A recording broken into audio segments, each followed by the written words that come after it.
Imaginez Shanghai dans les années 1920. Une ville bouillonnante, des studios de cinéma en pleine effervescence, des starlettes qui deviennent des icônes, et au cœur de tout ça, une villa où l'histoire du cinéma chinois s'est écrite.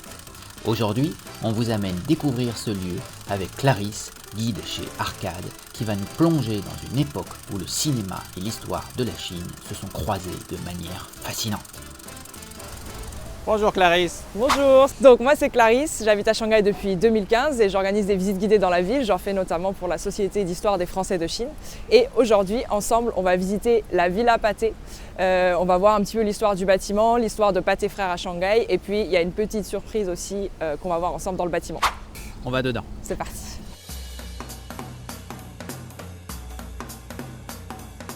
Ok, donc maintenant on est à l'intérieur du bâtiment, qui est un bâtiment qui date de 1921.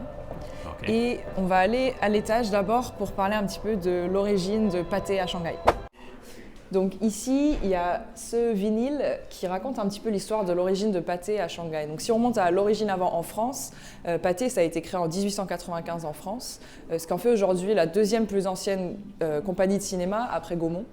Mais bon, à l'époque, c'était pas vraiment une compagnie uniquement de cinéma, c'était plutôt pour la musique.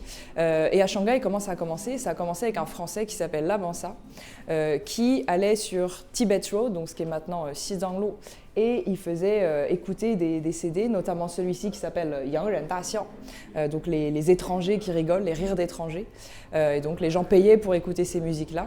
Celui-ci, il y a une petite légende autour qui veut que si les gens rigolaient quand ils entendaient cette musique, ils payaient. Si jamais ils ne rigolaient pas, ils récupéraient leur argent. Bon, ça c'est la petite légende autour de ce vinyle-là.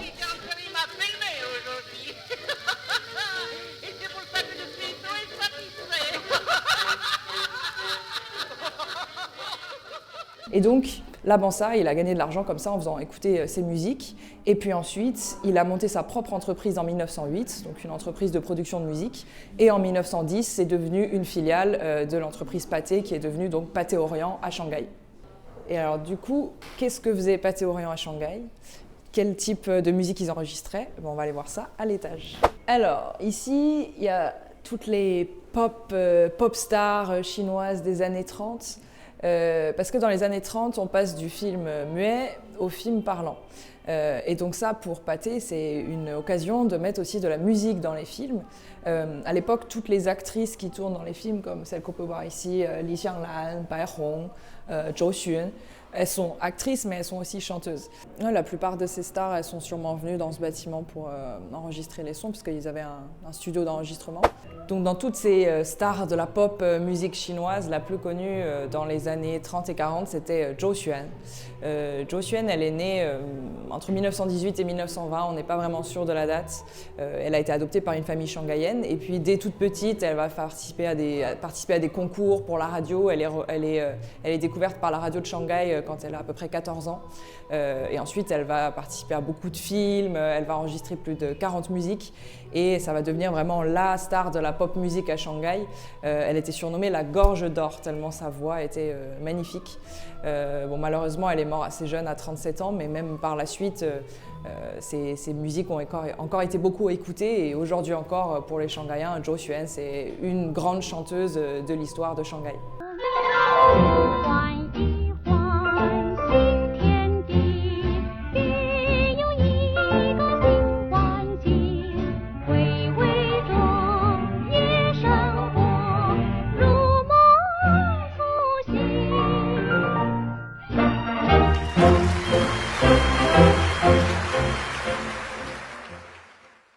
Donc là, on était dans la pop musique des années 30, mais dans les années 30, il y a aussi une autre chanson très très importante qui a été enregistrée ici même dans la Villa Pathé. Donc on va descendre d'un étage et on va aller voir ça. Suspense. Ici, on a un bureau. C'est censé représenter le bureau de Nier, un compositeur de musique qui a travaillé ici et qui a composé la musique pour une chanson que tout le monde connaît, au moins tous les Chinois connaissent, puisque c'est l'hymne national chinois. Donc en 1934, il y a un film qui est sorti qui s'appelait Feng Yu Er Nu, en français c'est Les Enfants de Chine, qui est un film anti-japonais, et la musique pour ce film avait été composée par Nier, qui donc travaillait ici. Et il y a un autre personnage clé qui s'appelle Tien Han, qui a écrit des paroles qui sont les paroles actuelles de l'hymne national chinois. Et donc ils ont travaillé ensemble pour mettre ces paroles sur cette musique. Et ça a donné donc à la base juste la musique d'un film, qui ensuite en 1949 va devenir officiellement l'hymne national chinois. Et donc cet hymne national chinois, pour la toute première fois, il avait été enregistré ici, dans la Maison Pathé, en 1935.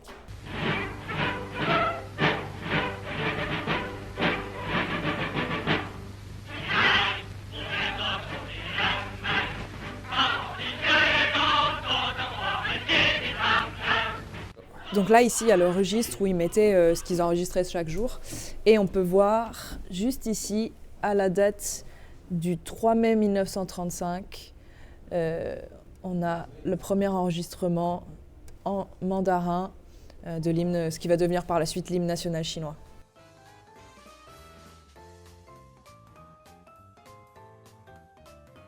Comme vous pouvez le voir, de l'ingéniosité de la Bansa jusqu'aux starlets des années folles, en passant par l'enregistrement de l'hymne national de la République populaire de Chine, la Maison Pathé de Shanghai est une vraie machine à remonter le temps. L'histoire, ce n'est pas que dans les livres, il faut sortir, explorer et visiter ces lieux chargés de mémoire qui nous entourent. Si vous passez par Shanghai, on vous recommande vivement Clarisse et les visites qu'elle propose avec Arcade. C'est une mine d'informations et une manière unique de découvrir la ville. Vous trouverez en description les liens pour en savoir plus sur la villa et pour contacter Clarisse. Et comme toujours, si cette vidéo vous a plu, pensez à liker, à vous abonner et à activer la cloche pour ne rien manquer des prochains épisodes. A bientôt pour une nouvelle plongée dans l'histoire franco-chinoise.